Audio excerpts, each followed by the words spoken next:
बिस्मिल्लाहिर्रहमानिर्रहीम। अस्सलाम वालेकुम नाज़रीन, आप यूट्यूब चैनल देख रहे हैं। मैं इमरान ख़ान हूँ। दो ख़बरें जो हैं वो अमेरिका और बरतानिया के हवाले से बहुत अहम हैं, जो पाकिस्तान के साथ जुड़ी हैं। एक ख़बर अमेरिका के हवाले से है, जिसको प्राइम मिनिस्टर ऑफ पाकिस्तान ने जवाब दिया है और उसका रद्द-ए-अमल बड़ा तगड़ा दिया है। बरतानिया के हवाले से भी हुकूमत पाकिस्तान ने असद उमर साहब ने इसका बराह रास्त जवाब दिया है, क्योंकि वो NCOC को लीड भी कर रहे हैं। तो इन दोनों ख़बरों पे भी तबसरा करेंगे, लेकिन सबसे पहले जो PDM की सूरत हाल है उसके ऊपर बात कर लेते हैं। PDM का जनाजा जो है वो पढ़ाने के लिए कोई भी तैयार नहीं है, लेकिन उसकी डेड बॉडी को घसीटते जा रहे हैं और उसकी लाश में ताफ़ुन पैदा हो रहा है और एक सियासी ताफ़ुन है जो बढ़ता चला जा रहा है। नून लीग ने पीपल्स पार्टी को अलग करने के लिए 5 जमातों का इत्तेहाद बना लिया है। यानी ये वो नून लीग है जिसने 10 जमातों का इत्तेहाद बनाया था इमरान खान साहब को अकेला करने के लिए और उनको अलग करने के लिए। अब यही वो नून लीग है जिसने 5 जमातों का इत्तेहाद बनाया है पीपल्स पार्टी को अलग और अकेला करने के लिए। यानी कैसे वक्त बदलता है। जो अपोजिशन कल तक इमरान खान के साथ लड़ने के लिए इकट्ठी थी, वो आज एक दूसरे से लड़ने के लिए अपने अपने इत्तेहाद कायम कर रही है। ये जो नया इत्तेहाद बना है सेनेट के अंदर, ये कोशिश करेंगे कि यूसुफ रज़ा गिलानी को हटाएं और अपना अपोजिशन लीडर सेनेट के अंदर लेकर आएँ। देखिए, पहले ये चाहते थे यूसुफ रज़ा गिलानी चेयरमैन सेनेट बने, उसके लिए लड़ रहे थे। अब ये चाहते हैं कि अपोजिशन लीडर का जो ओहदा यूसुफ रज़ा गिलानी को मिला है वो उनसे छीन लिया जाए और उसके लिए लड़ रहे हैं। 5 जमाती इत्तेहाद में PMLN है, ऑब्वियसली जमीयत उलमा इस्लाम यानी फजल रहमान साहब की पार्टी है, और PK मैप यानी पख्तूनख्वा मिली अवामी पार्टी, इसमें नेशनल पार्टी और एक बलूचिस्तान नेशनल पार्टी मैंगल साहब की जो है, ये 5 जमातों ने मिलकर इत्तेहाद बनाया और ये कोशिश करेंगे कि कुछ भी करके यूसुफ रज़ा गिलानी साहब को डीनोटिफाई किया जाए और अपोजिशन लीडर PMLN का आज़म नज़ीर तारड़ वो बन जाएं। अच्छा, ये हुआ क्यों है, इस पर आप गौर करें। पीपल्स पार्टी का जो मौक़िफ़ है वो मैं आपके सामने अभी रख देता हूँ कि उनके अंदर डिस्कशन क्या हुई है और उन्होंने यूसुफ रज़ा गिलानी को इतनी उजलत में इस तरीके से प्लानिंग करके क्यों अपोजिशन लीडर सेनेट में बनवाया है। ये मालूमात मैं आपके सामने रखता हूँ, लेकिन एक चीज़ और है जो बड़ी खबर है और PMLN के सोर्सेज से आई है कि प्लान ये किया गया है कि PDM की जो जमातें हैं, 8 जमातें जो इस वक्त मौजूद हैं PDM में, चाहे उनकी सेनेट में या कौमी असम्बली में नुमाइंदगी है या नहीं है, लेकिन PDM की 8 जमातें मिलकर एक मनसूबाबंदी के तहत पीपल्स पार्टी और ANP को सिर्फ सियासी फॉर्मेलिटी पूरी करने के लिए एक नोटिस भेजने वाले हैं और वो जो नोटिस है वो उनको भेजा जाएगा और उसके बाद उनको फारिग कर दिया जाएगा। यानी अमली तौर पे इनको PDM से बाहर निकाल दिया जाएगा। PDM में लड़ाई हो गई, जिस पे मरियम नवाज साहबा कहती थी कि एक जलसे में मैं नहीं आऊँगी तो कहेंगे PDM में लड़ाई हो गई, एक में बिलावल नहीं आएंगे तो कहेंगे PDM में लड़ाई हो गई। तो एग्जैक्टली PDM में लड़ाई हो गई और PDM में लड़ाई की वजह सिर्फ एक ही थी पहले दिन से, कि पीपल्स पार्टी और PMLN ये एक दूसरे की ज़िद है, ये एक साथ नहीं चल सकते। हालांकि इनके काम एक जैसे ही हैं, करप्शन के केसेस एक जैसे हैं, लूट मार का तरीका एक जैसा है, जाली अकाउंट्स एक जैसे हैं, फेक करेंसी अकाउंट जो जिस तरह के ये बनाते हैं वो सारे एक जैसे हैं, फिर मनी लॉन्ड्रिंग के तरीके एक जैसे हैं, फिर TT स्कैंडल्स एक जैसे हैं, सारी चीज़ें तो एक जैसी हैं। लेकिन क्योंकि सियासी इक़्तिदार की लड़ाई है, तो इक़्तिदार की लड़ाई में सियासी जमातें इस किस्म की कभी भी एक दूसरे की हामी नहीं रह सकती, तो इन्होंने एक दूसरे से लड़ना ही था अल्टीमेटली। तो अब ये पीपल्स पार्टी को और ANP को बाहर निकालने के लिए आखिरी हरबा इस्तेमाल करेंगे। अच्छा, इसमें बजाय इसके कि वो चेयरमैन सेनेट के ख़िलाफ़ कार्रवाई करें, इस वक्त आप गौर करें कि PDM की जमातें बजाय इसके कि चेयरमैन सेनेट सादिक संजरानी के ऊपर अटैक करें, वो सादिक संजरानी को भूलकर यूसुफ रज़ा गिलानी पर अटैक कर रही हैं, जिनको कुछ दिन पहले जब वो लेकर आए थे तो ऐसे इशारे कर रहे थे, जीत के इशारे कर रहे थे और PMLN के लोग इशारे कर रहे थे। बिलावल और आसिफ अली जरदारी जो है मुतहर्रिक हो गए हैं। बिलावल भुट्टो जरदारी साहब ने कहा कि लगता है नून लीग को यूसुफ रज़ा गिलानी की कामयाबी या जीत हज़म नहीं हो रही। बिलावल ने किसी और जमात का नाम नहीं लिया, फजल रहमान साहब का, बाकियों का नहीं लिया, सिर्फ नून लीग का लिया है। तो मैंने आपको पहले कहा था कि नून लीग और पीपल्स पार्टी की लड़ाई है और ये कभी इकट्ठे नहीं हो पाएंगे। सिर्फ इमरान खान की मुखालफत हमेशा इन्हें इकट्ठा करेगी। और पीपल्स पार्टी ने यूसुफ रज़ा गिलानी को, मैंने आपसे भी कहा था कि क्यों बनाया चेयरमैन सेनेट, तो उसका सादा जवाब ये है जो पीपल्स पार्टी देगी भी, और उन्होंने इस पर डिस्कशन भी की है कि आपने हमारा चेयरमैन सेनेट नहीं बनने दिया, हमने आपका अपोजिशन लीडर नहीं बनने दिया। यानी मुस्लिम लीग नून ने गद्दारी की थी और यूसुफ रज़ा गिलानी को चेयरमैन सेनेट नहीं बनने दिया था। क्योंकि मियां नवाज शरीफ साहब ये फैसला कर चुके थे, लंदन में प्लान बना था कि यूसुफ रज़ा गिलानी को चेयरमैन सेनेट नहीं बनने देना, वरना पीपल्स पार्टी इस्तीफ़ों के ऑप्शन पे कभी नहीं आएगी। इसी तरह पीपल्स पार्टी ने कहा कि इन्होंने हमें धोखा दिया, अब यही यूसुफ रज़ा गिलानी हम अपोजिशन लीडर बनाएंगे। हालांकि तय हुआ था कि चेयरमैन का इलेक्शन यूसुफ रज़ा गिलानी लड़ेंगे, अगर हार गए तो फिर अपोजिशन लीडर PMLN का होगा, जबकि डिप्टी चेयरमैन के लिए जमीयत उलमा इस्लाम फजलुर रहमान ग्रुप ने अपने मौलाना गफूर हैदरी साहब को दे दिया था। लेकिन क्योंकि नून लीग ने धोखा दिया पीपल्स पार्टी को पहले, तो फिर पीपल्स पार्टी ने भी नून लीग को बाद में धोखा दे दिया। हमदा शहबाज साहब की शहबाज शरीफ साहब से मुलाकात हुई है और पंजाब में तहरीक अदम एतमाद के हवाले से जो पीपल्स पार्टी की ऑफ़र है उस पर फ़िलहाल ये तय पाया है कि अभी खामोशी के साथ तमाशा देखा जाए। PMLN को वज़ारत आला मिलने के इम्कानात, क्योंकि इस वक्त सूरत हाल ऐसी है कि बहुत कुछ माली हालात अच्छे नहीं हैं। इन हालात में कोई भी आदमी अगर इक़्तिदार संभालेगा तो वो फौरी रिलीफ़ नहीं दे पाएगा। फौरी रिलीफ़ ना मिलने की वजह से जो जमात है उसको नुकसान होगा, और जिस जमात की हुकूमत जाएगी, फ़र्ज़ करें PTI को हटा दिया जाता है, तो पब्लिक की हमदर्दियाँ उनके साथ मिल जाएंगी कि अब तो हम काम करने वाले थे तो ये आ गए, इन्होंने हमें हटा दिया। तो इसलिए वो अभी थोड़ा सा काम ले रहे हैं एहतियात से, और PMLN ने ये फ़ैसला किया है कि फ़िलहाल फ़ौरी तौर पे बुज़दार साहब को हटाने का कोई अमल ना किया जाए और वफ़ामत की पॉलिसी जो है वो उसको जारी रखा जाए। मरियम नवाज़ साहिबा को अल्टीमेटली बाहर जाना है, उनको फ़ैसला करना है कि उन्हें जेल जाना है या बाहर जाना है।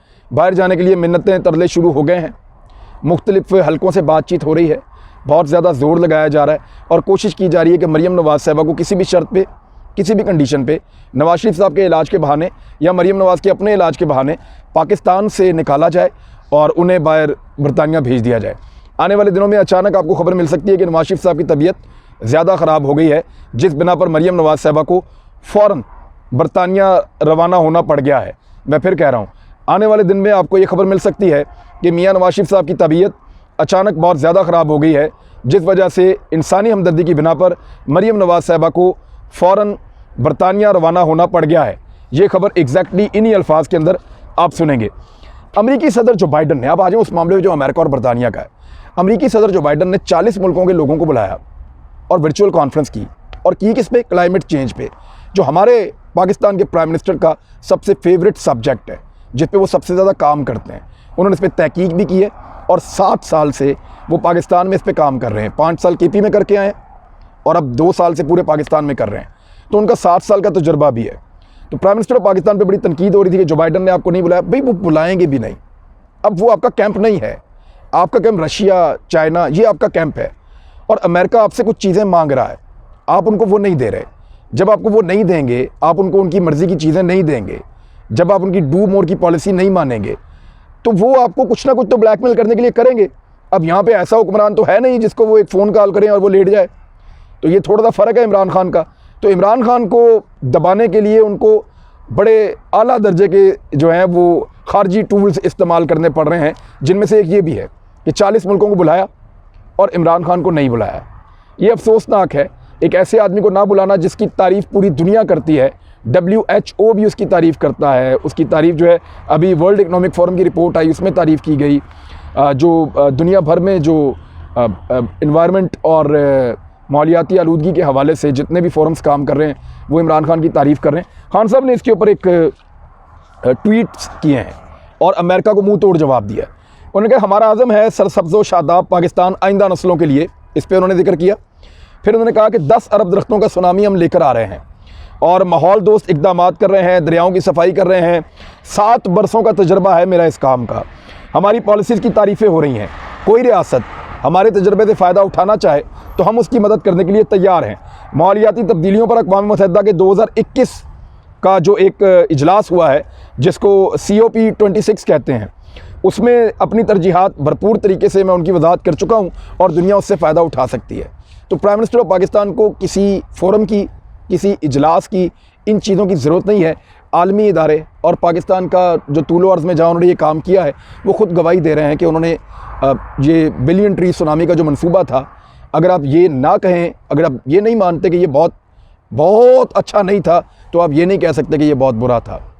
एक एफ़र्ट हुई है पाकिस्तान में, और पाकिस्तान की तारीख़ में पहली मरतबा इतनी बड़ी एफ़र्ट हुई है जिसमें इतने बड़े पैमाने पर पौधे लगे हैं और आलमी इदारे उसकी तारीफ़ कर रहे हैं। दूसरी जानिब बरतानिया ने एक बड़ा अजीब काम किया है। बरतानिया ने पाकिस्तान को रेड लिस्ट में डाल दिया है।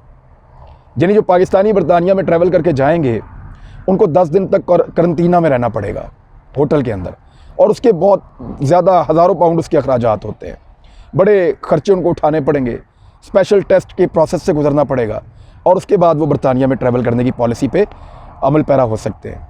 पाकिस्तान को रेड लिस्ट में डाल दिया गया। ये बड़ी ज़्यादती हुई है पाकिस्तान के साथ। यानी बरतानिया में कोविड ज़्यादा था, पाकिस्तान में बहुत कम था, और पाकिस्तान में जो अभी कोरोना वायरस आया है ये ब्रिटिश इसका जो है ये वेरिएंट है।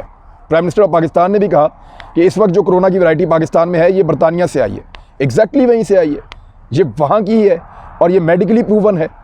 लेकिन हमने बरतानिया में जो शहरी वहाँ से आ रहे थे उन पर कोई पाबंदी नहीं लगाई, हमने अपने दरवाजे खुले रखे, लोगों से कहा कि एहतियात कीजिए, लेकिन इसके बावजूद हमने कुछ ऐसा नहीं किया जिससे ये लगे कि हम बरतानिया के ख़िलाफ़ कोई बोग्स का शिकार हो रहे हैं या कोई ऐसी हरकत कर रहे हैं। लेकिन बरतानिया ने ऐसा किया है। अब इसके ऊपर असद उमर साहब ने एक सवाल उठाया और बड़ा अहम सवाल है। उन्होंने कहा बरतानिया ने ये किया, उनकी अपनी हेल्थ पॉलिसी, उनकी अपनी मर्ज़ी है, लेकिन ये फ़ैसला साइंसी बुनियादों पे हुआ है या खारजा पॉलिसी पर है? ये बड़ा अहम सवाल है। साइंसी बुनियादों पे आपने करना है तो बहुत सारे मुल्क हैं जो पाकिस्तान से ज़्यादा इफेक्टेड हैं, उनको आपने रेड लिस्ट में नहीं डाला। पाकिस्तान जहाँ कम कोरोना है उसको आपने रेड लिस्ट में डाल दिया है। तो ये साइंस नहीं है, ये खारजी मामला है। पाकिस्तान पे दबाव डालने की यूरोप की और अमेरिका की जो पॉलिसी है कि चाइना से दूर हटो, रशिया से दूर हटो, अफगानिस्तान में जो हम कह रहे हैं वो करो, इंडिया के साथ जैसे हम कह रहे हैं वैसे चलो। देखें ना, अभी आपने कहा कि हम इंडिया के साथ कोई ताल्लुकात नहीं रखेंगे जब तक कि इंडिया कश्मीर में 370 को बहाल नहीं करेगा। दबाव आया आपके ऊपर, थोड़े दिन पहले अमेरिका ने आप पे दबाव डाला, उससे पहले फैटफ ने आपके ऊपर दबाव डाला। तो आलमी इदारे आपके ऊपर दबाव डाल रहे हैं, लेकिन आप अपने उसूली मौक़िफ़ से पीछे नहीं हट रहे। इस पे आपको फ़ख्र होना चाहिए। थोड़ा सा मुश्किल वक्त है, इंशाल्लाह ये भी गुजर जाएगा। तो साइंसी बुनियादों पे ये फ़ैसला नहीं है, खारजा पॉलिसी पर है। बरतानिया की रुकन पार्लियामेंट है नाज शाह, उन्होंने अपनी ही हुकूमत पर बड़ा बरहमी का इजहार किया, वो फट पड़ी हैं।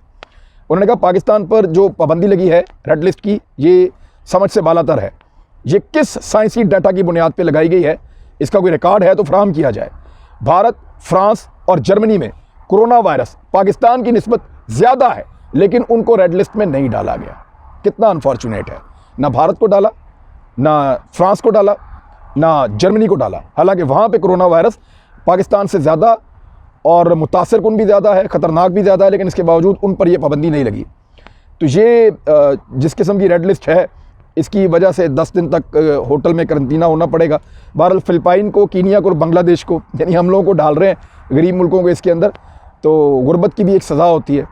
एक मिसरा है कि है जुर्म ज़ईफ़ी की सज़ा मर्ग मफाजात।